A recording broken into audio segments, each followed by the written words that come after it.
Olá, seja muito bem-vindo, seja muito bem-vinda. Meu nome é Thiago Benefites, você está no canal NeoPythonic e no vídeo de hoje nós vamos dar continuidade com o nosso curso, nossa aprendizagem em Python.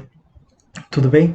Então, relembrando, na aula passada nós vimos o loop for, vimos um jeito que nós chamamos de jeito pythônico de fazer o loop for, que é aquele for número em números, tudo bem? E no vídeo de hoje nós vamos começar a falar de função. Função para mim é uma das coisas mais importantes dentro da programação, porque quando ela for bem feita, ela permite que nós reciclemos o nosso código, que nós utilizemos algumas trechos de código mais de uma vez, sem a necessidade de repetir códigos, tudo bem? Então, eu vou demorar mais de uma aula para falar de funções devido a essa importância. Lembrando sempre que qualquer dúvida vocês podem deixar aqui nos comentários, tudo bem? A lista está aqui com as aulas passadas, vocês podem acessar a qualquer momento. E também, antes de nós irmos para o VS Code, não esqueçam de se inscrever no canal se vocês ainda não são inscritos, deixar o seu like se vocês ainda não deixaram e ativar as notificações para receber mais aulas de Python, tudo bem? Então agora sim, vamos para o VS Code. Então eu vou começar limpando aqui o terminal, como de costume, e vou criar um novo arquivo chamado neo6.py. E aqui nós vamos falar de funções. Então, como funções em Python elas funcionam? Nós precisamos utilizar uma palavra reservada, que é a abreviação, digamos assim, de definition, que é o def. Então, sempre quando você colocar o def, você está declarando uma função em Python.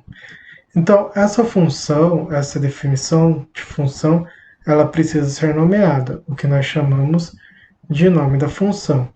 Lembrando que em Python nós utilizamos aqui o sneak case, então ela sempre recebe o nome todo minúsculo.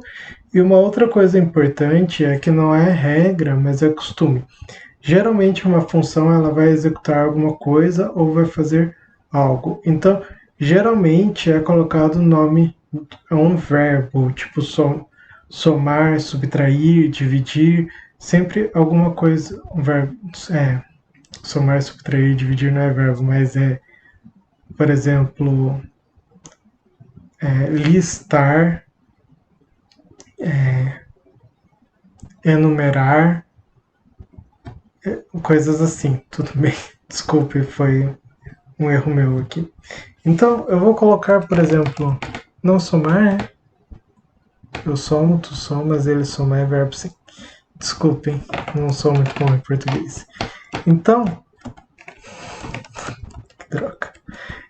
Eu vou colocar uma função assim, eu vou colocar olá, minha primeira função em Python. E agora eu vou executar e vocês vão ver uma coisa, vão observar uma coisa. neo6.py. Perceba que ele não escreveu nada, não fez esse print. E por que ele não fez? Porque quando eu declaro uma função, eu preciso usar essa função em alguma parte do código, certo? E como que eu faço para usar essa função?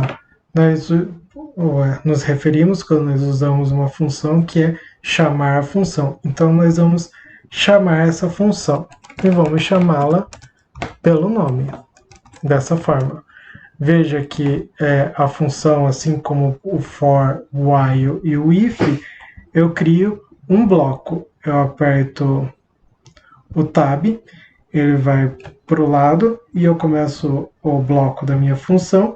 Quando acabar minha função, eu volto a essa indentação e acabei minha função e eu estou chamando a minha função aqui. Então, agora sim, ele escreveu: olá, minha primeira função em Python. Por exemplo, mas perceba que eu coloquei o nome somar, certo? Então, eu posso fazer o seguinte: print 1 mais 2. Agora sim, a função está somando. Então, eu preciso chamar a função.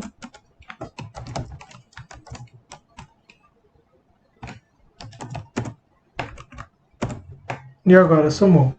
Mas agora você deve estar se perguntando que essa função ela não é muito útil do jeito que está. Ela só está somando, certo?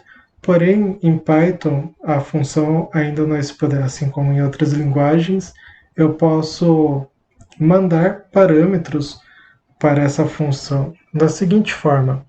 Aqui dentro dos parênteses eu vou colocar A e B. Então, essas aqui são as minhas variáveis, A e B. E agora, ao invés de colocar 1 e 2, eu vou colocar A e B, certo? Agora perceba que se eu executar a função, o código assim, eu vou receber um erro, porque ele está dizendo que a minha função soma, ela requer 2 parâmetros, porém eu não passei nenhum parâmetro. Então, ao chamar minha função, eu vou passar esses 2 parâmetros aqui, dessa forma. Então, agora eu tenho 3. Então, agora você começa a notar que essa função eu consigo deixar ela o mais genérica possível. Então, eu posso colocar qualquer número aqui dentro, quaisquer 2 parâmetros, que sejam numéricos por enquanto, para somar para fazer a soma, para executar a soma desses 2 números. Tudo bem? Além disso, eu consigo fazer alocar ou usar um outro parâmetro chamado return, uma outra palavra reservada, o return, e aqui A mais B. E o que esse return faz? Ele vai me retornar o resultado dessa soma no caso. Então,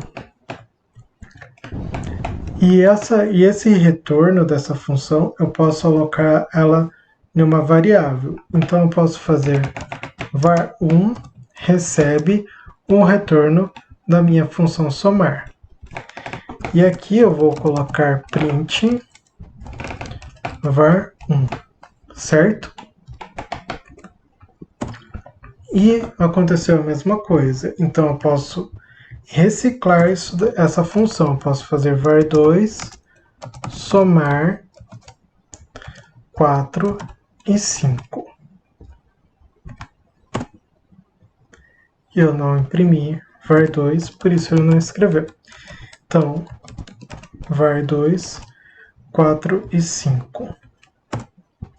E ele imprimiu. Então agora você começa a notar que a função ela vem para auxiliar e fazer você escrever menos código. Tudo bem? E o que acontece, por exemplo, se eu passar mais de 2 parâmetros? Por exemplo, nós vimos que se eu não passar parâmetro nenhum, eu recebo erro. Se eu passar parâmetros a menos, eu vou receber um erro, certo? Se eu passar, por exemplo, somar passando 1, 2 e 3, eu vou receber um erro também, porque ela disse que ela precisa de 2 parâmetros, mas ela resolveu 3. No vídeo de agora eu vou mostrar para vocês uma forma de contornar quando não passa nenhum parâmetro, que é eu fazer um default, digamos assim. Então, se eu fizer o seguinte, na minha função somar, eu tenho A, correto? Se eu fizer A recebendo 1 e B recebendo 2, perceba que se eu passar var3, não, melhor, eu vou fazer o seguinte, A igual a 0 e B igual a 0 para ficar diferente desses dois somar que eu tenho aqui. Se eu fizer var 3 agora dessa forma, perceba que eu não vou ter erro. Aqui é somar. Dessa forma. Perceba que agora eu não vou ter erro nenhum aqui. Embora somar não tenha aparecido, var 3 somar print var 3. Então, perceba que quando eu faço isso daqui, eu estou dizendo assim, grosso modo, se o meu usuário não inserir parâmetro nenhum, utilize esses parâmetros aqui como default, que é 0, 0. Se eu colocar parâmetros aqui, perceba que não alterou o resultado, o primeiro resultado que é 3. Porque quando eu coloco esses parâmetros aqui e ele envia para minha função, esses parâmetros vão sobrescrever o meu default e vai ser utilizado os parâmetros que eu passar.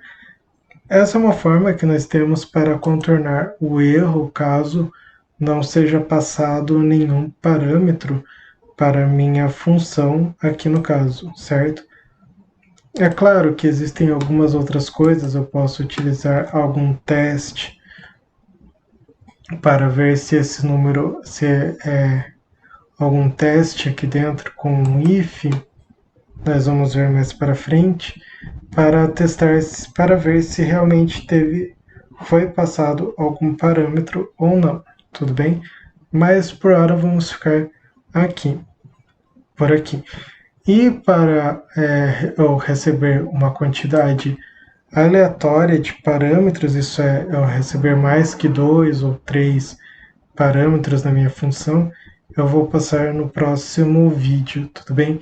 Que vai ser o packing e o unpacking, que nós chamamos de args e quarks, tudo bem? Em Python. Então, nessa aula nós vamos ficar por aqui, tudo bem? E função é mais ou menos assim, eu vou passando aos poucos, porque quando eu tive pelo menos função na graduação, claro que eu vi em C, mas foi bem complexo, assim, foi tudo numa aula só, e até você conseguir digerir esse assunto, em uma primeira pegada ele pode ser um pouco complexo. Se você já conhece função, já conhece tudo isso, para você vai ser mais simples, mas para quem nunca viu na vida, eu sugiro que escreva umas funções assim, coloque um return, tudo bem? Você pode colocar algumas coisas a mais e lembrando que qualquer dúvida é só me perguntar e na próxima aula nós vamos retornar com funções, tudo bem? Então, muito obrigado por terem assistido esse vídeo até aqui, ok? Se vocês ainda não são inscritos no canal, se inscrevam, deixem o seu like, isso me ajuda muito, ative as notificações e até o próximo vídeo.